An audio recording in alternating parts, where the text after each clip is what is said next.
telling you that John Dillinger died in 1956 of a heart attack. But, sir, it's proven history that John Dillinger died.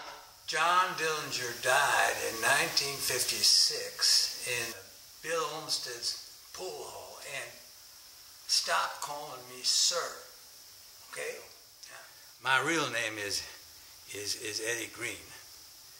I changed it to what it is now to escape the prosecution of the FBI. You see, I was once a member of John Dillinger's gang. My best friends was Lester Gillis, better known as Babyface Nelson. There was Homer Van Meter, and there was Charles Arthur Floyd, Pretty Boy Floyd.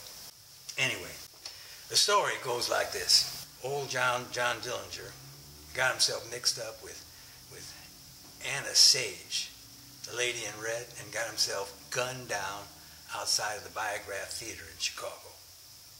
That wasn't really the way it went down. No, sir, no. Not by a long shot. You see,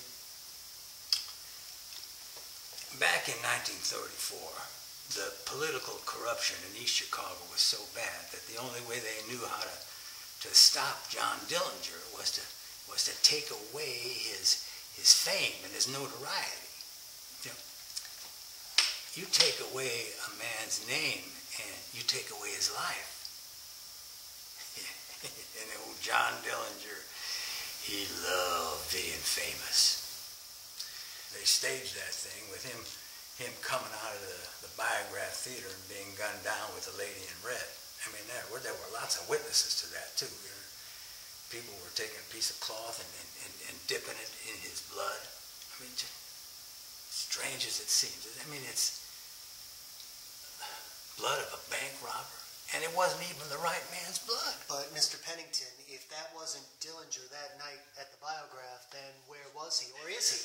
He had just outrun about a dozen or so officers of the peace, and things had gone terribly wrong.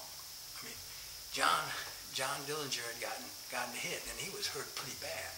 He had taken 2 in the hip and 1 in the jaw, and we didn't think he was going to make it. And we had old Lester and Charles. They tried to patch him up. They took the slugs out of him, but he had lost a lot of blood. He was able to get up and get out of bed and walk around. Anyway, we got back into civilization, and the first thing we heard was that John Dillinger had been gunned down outside of the Biograph Theater.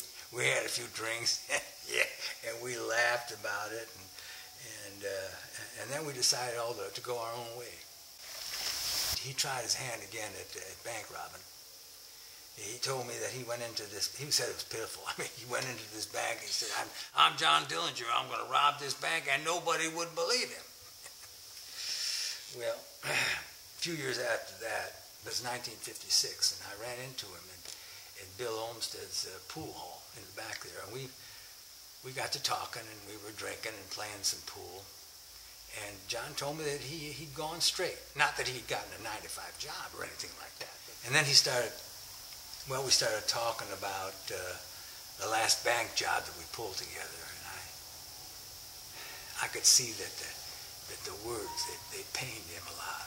Because, well, when you think about it, I mean, this was his last job as John Dillinger. You know? And then he just sat down in a chair and he died. Just kind of quiet and peaceful like. You know, no guns blazing, no lady in red, no violence, no blood, no Biograph Theater, just an old outlaw going his own way. You know, just surrounded by good people and good drinks and good times. Well, Mr. Pennington, that's quite a story. That's not a story. That's history, plain and simple. But, sir... And then I told you to stop calling me sir. I'm telling you the truth. Now what you do with it is your own business. So, now if you'll excuse me...